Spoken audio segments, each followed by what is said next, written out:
So every day on the show, we like to talk books. And today, we talk to award-winning author and my colleague here at the Standard Group, Tony Mochama, also known as Smitter, about his book, Road to Eldoret and Other Stories. Take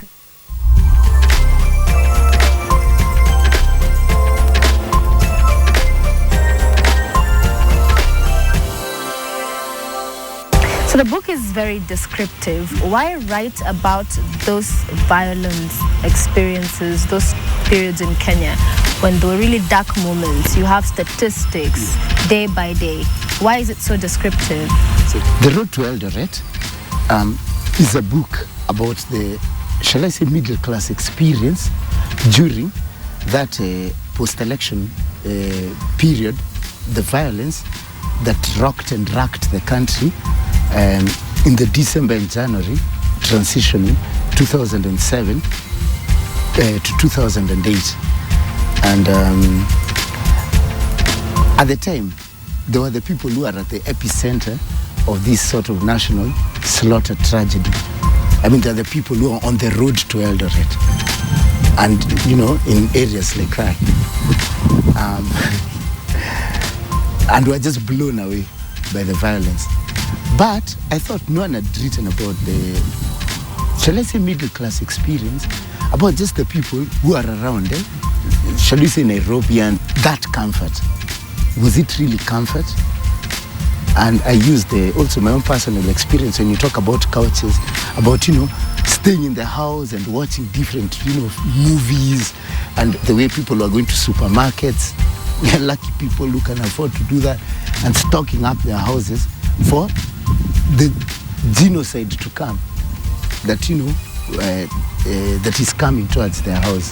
So the road to Eldoret is a metaphor for that, you know, like the road to Rwanda. So the road to Eldoret was, we were headed there. Everywhere was going to be Eldoret. Just after the voting, it opens on voting day, the Thursday, December 27. You know, the waking up, shower, the walk to, I remember, Kongoni, the lines, the trees, and so on. But then the degenerative atmosphere, so that by New Year, because I recorded every moment of those days in my personal life, the Robocops, maybe people have forgotten that, how deserted, you know, our offices, KTN Standard at the time, they're in I&M, all the policemen who used to be there to Uhuru Park, just, you know, that eeriness of driving, you know, to that sort of work situation, town just being empty, looking out and seeing sometimes like Kibera. At the time I was staying in Nairobi West, going all the way up to Ngumo, and sort of at night seeing that eerie sort of redness in the sky, because, you know, places are being burnt. And then New Year's Day. I don't think there's ever been a New Year's Day in Kenya's history, our half century of history, like the transition on December 31st to January 1st. So sitting in the house, after going everywhere, everywhere was closed. There was no merriment, you know, there was just darkness upon the land. And then you switch on and there are people singing, you know, it's 2008, yeah, you know, all these songs in Tokyo, in Paris. And you begin to realize we could really get disengaged from every civilized capital in the world, because we take that for granted. Yeah, so I wanted to capture that. But after that, the book then moves on, because guess Kenyans are very amnesiac memories. Right now we are going through the Hague process. Some people are, you know, saying, oh, people should go to the Hague. Others are like, no. Others are saying we have constitutional crisis. But Kenyans are very forgetful. The debate has boiled down to the two individuals who lead our nation. Everyone forgets the people who died. So I made sure to look at the newspapers every day and gather every day what was happening, just from our standard newspaper, to break it down for the people who died. So that these people who died on January 1st, who died on January 2nd, and record all those deaths. You know, you can give me a random date in January. January 15th. Right. Yeah, because it's important to remember these people. Oh, You've chosen a day, actually, when no one died. The 10th Parliament elects Kenneth Marende of ODM House Speaker. Former UN Secretary General Kofi Annan, perhaps feeling not exactly welcome by Mishuki's clarifications, pleads a flu and stays in Accra, Ghana. That's what happened on that day. Yeah. We were already reaching, I think, a meditation, reaching out to Kofi Annan, but he said he has a flu. He cannot come. Yeah. Because the day before, the late Minister Mishuki had said there's no problem in Kenya and no foreigners coming to Kenya are interfering with our sovereignty. We won the elections. We do not welcome Kofi Annan here. And on that day, January 14th, 500 Kenyans, exactly 500 had died by then. 500. But he has said there's no problem in Kenya and foreigners coming to Kenya are interfering with our sovereignty. So what would you say is your writing style? My style, I always believe, I like stories where there's one moment that changes everything. I love that. Just one moment that changes everything. I'll tell you a personal story that led, maybe it will be amusing anyway. I hope it's material. I was shot right here, some years back, right here. And I kept thinking, late in the hospital, when the doctors were like, you're very lucky, at that bullet bin, our cameraman was telling me to move more to the left. Had it been an inch deep, I wouldn't have a leg.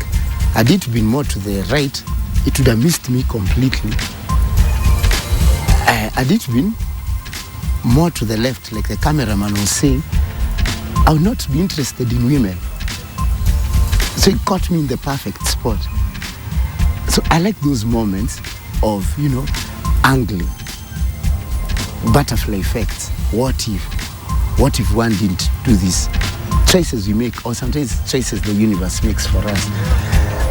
And then I always believe that anything, even if it's sad, humor is wonderful. I think Chinua Achebe said something about Proverbs being the palm oil with which wisdom is eaten, or something like that. I believe humor, is the distiller with which the hard vodka of life is drunk.